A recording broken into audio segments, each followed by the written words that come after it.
Under the angry eyes of the moon, a maiden knelt by the sacred river, her wrist bound with royal beads, her tears glistening like drops of glasses. The villagers whispered her name with fear, Adonla, the cursed one. Once beloved by the prince, now accused of bringing ruin to the royal house of Iremo. As the drums of judgment beat in the distance, even the gods turned their gaze away, for the truth was too heavy for mortal hearts. But before the curse came love, and before the tears, there was a promise made underneath the moon. Welcome to Folktales by Helen, where every story hides a secret. Let's dive in. Many seasons before that night, in the peaceful village of Iremo, the river ocean flowed like liquid silver beneath the sun. There lived a young maiden named Adonla, whose laughter carried across the valley like music. She was kind, gentle, loyal, jovial, and blessed with beauty that seemed to please even the spirits. Every morning, she came to the river with offerings. She played inside the river, and she prayed beside the river. The villagers often said, when Adonla smiles, ocean smiles too. Prince Adewale, the heir to the throne of Iremo town, and the only prince of the king, just got back from the city. In the morning, he stood outside the palace, looking across the marketplace, and there he saw a very beautiful maiden, Adonla, although he doesn't know her. But as he looked across and saw her, he fell in love with the sight of the creation in front of him. As weeks passed, during the Grand Ocean Festival, drums echoed across Iremo town. The Prince Adewale rode through the village with his guards, dressed in golden agbada and coral beads that shimmered like fire in the sun. As he passed the marketplace, he saw the villagers all dressed gorgeously. The event was a very colorful one. He saw Adonla dancing among the maidens. Adonla's eyes caught his, and for a minute, the world grew still. Adonla fell in love with the prince. From that night, their hearts met in secret places, also by the river, under the watchful moon. They spoke of dreams, of freedom, of a love that defied the wall of reality.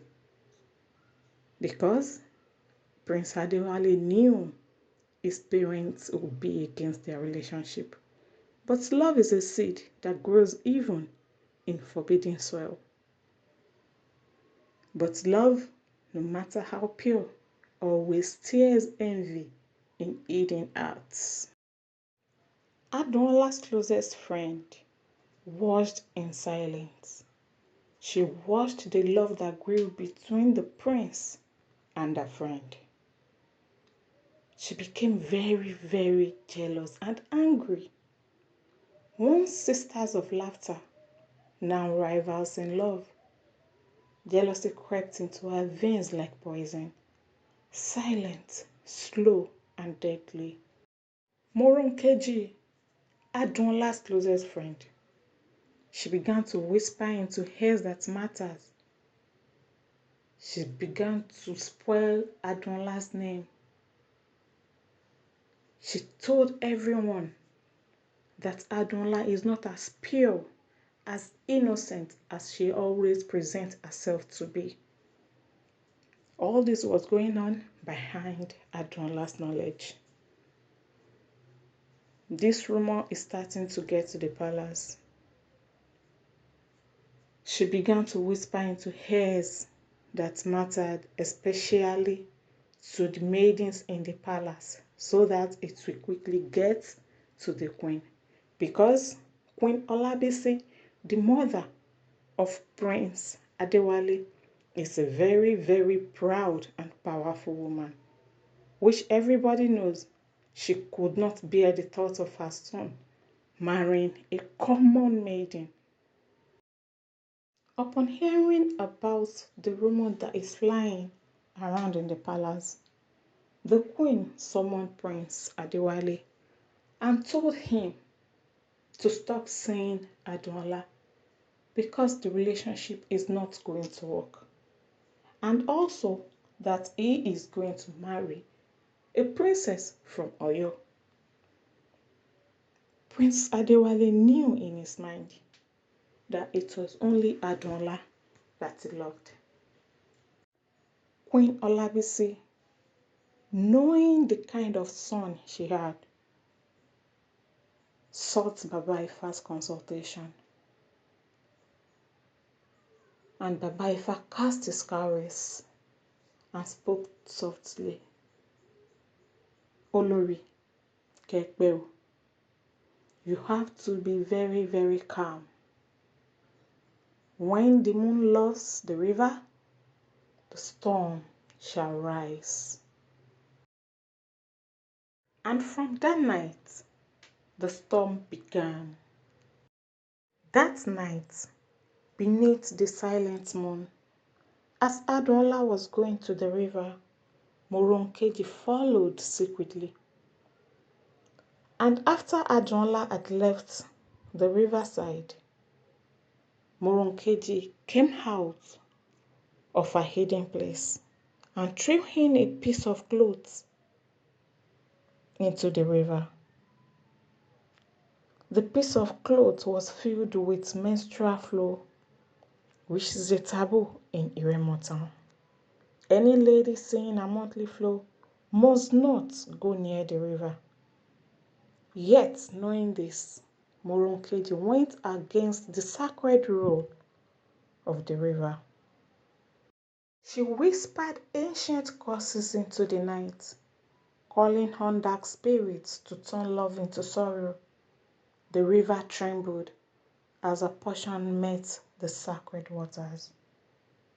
By dawn, Prince Adewale fell ill, his dreams filled with shadows. The palace priest, after consultation, traced the cause back to the river, and the queen in anger accused Adola. Upon hearing this, all the concerned villagers marched to the shrine. On seeing Adola, she was dragged out of the shrine. Some beat her, some threw stones at her, and she was dragged down to the palace. Adola knelt before the court of the king and bowed in silence as accusations rained upon her.